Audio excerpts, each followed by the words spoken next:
पाश्चर्यजन्य की मैगजीन कहती है कि बाबा साहब अंबेडकर आरएसएस के कैंप में आकर बैठा करते थे और आरएसएस का गुणगान गाते थे। तो चलिए आज आरएसएस के बारे में जानते हैं।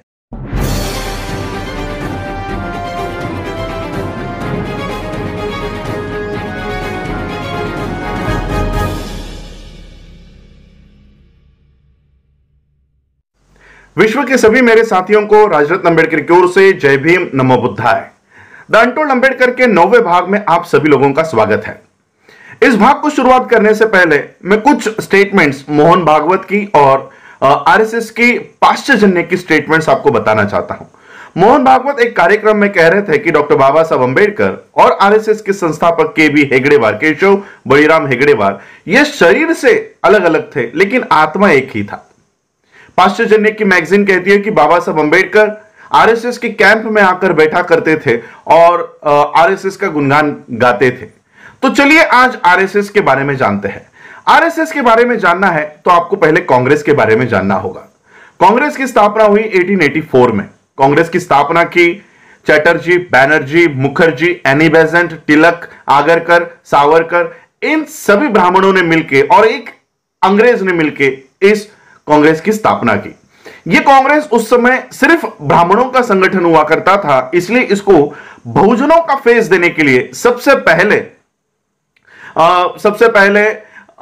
ज्योतिराव फुले इनको अप्रोच किया गया, इनके पास जाया गया और उनको विनती की गई कि आप हमारे इस कांग्रेस में आइए। ज्योतिराव फुले इन्होंने कहा कि आपका ये जो पक्ष है, आपका ये जो संगठन है, ये ब्राह्मणों का संगठन है और मैं इसमें नहीं आऊंगा।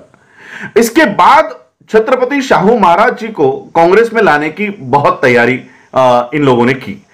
कांग्रेस के लोग छत्रपति शाहू महाराज जी को जाकर मिले। शाहू महाराज ने तो ये स्टेटमेंट दे दिया कि ये कैसी कांग्रेस है, ये कोई कांग्रेस नहीं है, ये तो ब्राह्मणों का दल है, मैं इसमें नहीं आऊंगा।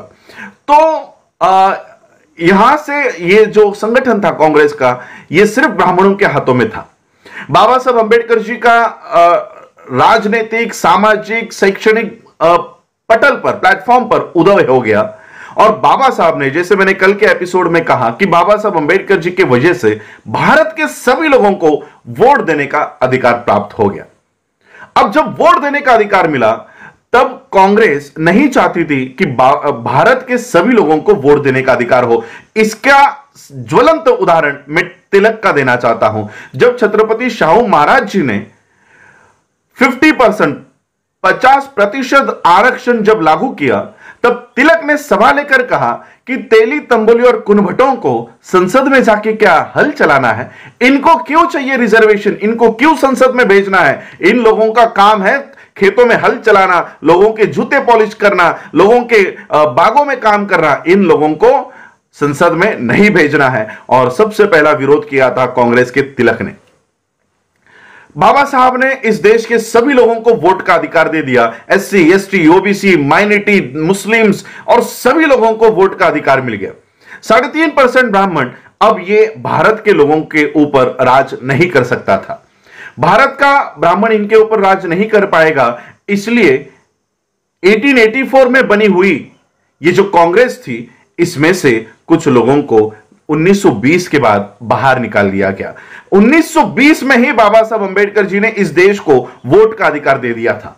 1919-1920 में वोट का अधिकार मिल गया और 1920 के ही बाद कांग्रेस में से कुछ लोगों को बाहर निकाल दिया गया और 1923 में यही लोग बाहर आ गए और इन्होंने आरएसएस से पहले एक जनसंघ बनाया और उसी का नाम आगे चलकर आरएसएस हो गया। हिंदू महासभा और आरएसएस, ये सभी विचारधारा के लोग एक हो गए और इन्होंने इस देश में हिंदुत्व की लहर, हिंदुत्व को बढ़ावा इन्होंने शुरू कर दिया। अब आरएसएस का कहना है कि बाबा साहब और आरएसएस एक ही विचारधारा के हैं। आरएसएस की विचारधारा है कि इस देश को हिंदू राष्ट्र बनाना। वहीं पर बाबा साहब 1935 में लाखों की सभा में कहते हैं कि मैं हिंदू धर्म में जन्म लिया, ये मेरे हाथ में नहीं था, लेकिन मैं हिंदू मरूंगा नहीं, लेकिन मैं हिंदू मरूंगा नहीं। अब आरएसएस के मोहन भागवत को जवाब देना होगा, जब बाबा साहब इस हिंदू धर्म को ही नष्ट करना चाहते थे, वो आरएसएस की हिंदुत्व का पुरस्कार कैसे कर सकते हैं? दूसरी बात, इस देश में जब आरएसएस की स्थापना हुई तब स्वातंत्र से यानी आजादी के काल से 5 बार आरएसएस इस देश में बैन थी। 5 बार इसको आतंकी संगठन के नाम से जाना गया था और आरएसएस का कहना था कि इस देश को हिंदू राष्ट्र बनाना है। वहीं पर बाबा साहब आपने 8वें राइटिंग एंड स्पीचेस के वॉल्यूम में लिखते हैं कि इस देश को अगर कोई हिंदू राष्ट्र बनाना चाहता है तो हर एक भारतीय ने इसका विरोध करना होगा, और जैसे ही ये देश अगर हिंदू राष्ट्र बनता है ये सबसे खाई में ये देश चला जाएगा, इसलिए हमको हिंदू राष्ट्र इस देश को बनाने से रोकना है। दूसरी तरफ मोहन भागवत जी इस देश में राम राज्य लाने की कोशिश करते हैं, राम राज्य लाने के लिए इस देश में काम कर रहे हैं। और वहीं पर डॉक्टर बाबा साहब अंबेडकर अपने दूसरी प्रतिज्ञा में कहते हैं कि मैं इस देश में राम को कभी भगवान नहीं मानूंगा और कभी उनकी पूजा नहीं करूंगा। अब मुझे बताओ मोहन जी, बाबा साहब आपके राम को ही इस देश से तड़ीपार कर देते हैं, वो बाबा साहब आपका राम राज्य कैसे ला सकते हैं? और कई सारी बातें हैं जहां पर बाबा साहब और आरएसएस की विचारधारा एक नहीं हो सकती, बल्कि मैं आप लोगों को यह बताना चाहता हूं कि आरएसएस की स्थापना ही बाबा साहब को रोकने के लिए कर दी गई थी। 1920 से ही बाबा साहब अंबेडकर जी ने अपनी खुद की एक सिक्योरिटी फोर्स बनाई थी, अपना सुरक्षा दल बनाया था, और उस सुरक्षा दल का नाम था समता सैनिक दल। इसके एस्टैब्लिशमेंट 1927 में हो गई थी, लेकिन उससे पहले ही बाबा साहब अंबेडकर जी ने इस सुरक्षा दल का निर्माण करना शुरू कर दिया था। और इसी सुरक्षा दल को देखते हुए आरएसएस का हेगड़ेवार कहा करता था कि देखो, बाबा साहब अंबेडकर जी जैसा सुरक्षा दल हमको बनाना है, और बाबा साहब के समता सैनिक दल की ओर यह उंगली दिखाकर कहा करता था कि इस तरह का संगठन हमको तैयार करना है। बाबा साहब अंबेडकर जी इस देश में जो क्रांति, सामाजिक क्रांति ला रहे थे, उस क्रांति को रोकने के लिए आरएसएस की स्थापना हुई।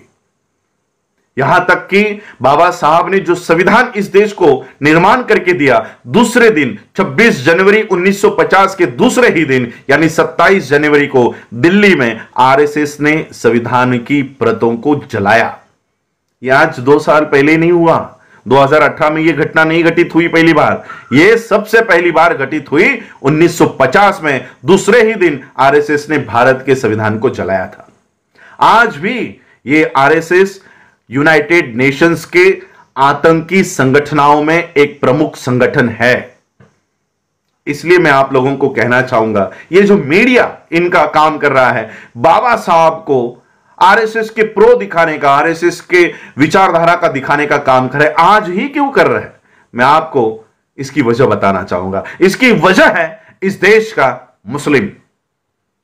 इस देश के मुस्लिमों के लिए आरएसएस काम कर रही है कि बाबा साहब को हिंदुत्व का एक मसीहा बताया जाए। जब इस देश में सीए, एनआरसी, एनपीआर लागू करने की कोशिश की जा रही थी, तब इस देश का मुस्लिम रास्तों के ऊपर उतरा, हाथ में अपने धार्मिक झंडा, फ्लैग्स को लेकर, झंडे को लेकर नहीं, तो इस देश के ध्वज को, राष्ट्रीय ध्वज को लेकर वो रास्तों के ऊपर उतरा, और हाथ में डॉक्टर बाबा साहब अंबेडकर जी की तस्वीर थी। जैसे ही ये तस्वीर हो सारे मीडिया के ऊपर, सारे पेपर्स के ऊपर गई, इस देश में आरएसएस को जलन होने लग गई कि जो मुस्लिम, ये मुस्लिम आज बाबा साहब के विचारों को फॉलो करने लग गया है, बाबा साहब के फोटो को लेकर चलने लग गया है। और उस दिन से आरएसएस ये कोशिश में लगी है कि मुसलमानों के हाथों से बाबा साहब अंबेडकर जी को हटाया जाए, छीन लिया जाए। दूसरे ही दिन सीए, एनआरसी के इस आंदोलन को जब चलाया जा रहा था, दूसरे ही दिन हिंदुस्तान टाइम में नंद कुमार नाम का आरएसएस का एजेंट को हिंदी में क्या कहते हैं आप लोग डिक्शनरी में ट्रांसलेशन में देख लो, यही नंद कुमार ये कह रहा था कि ये मुसलमान तो बाबा साहब की फोटो यूं ही लेकर घूम रहे हैं।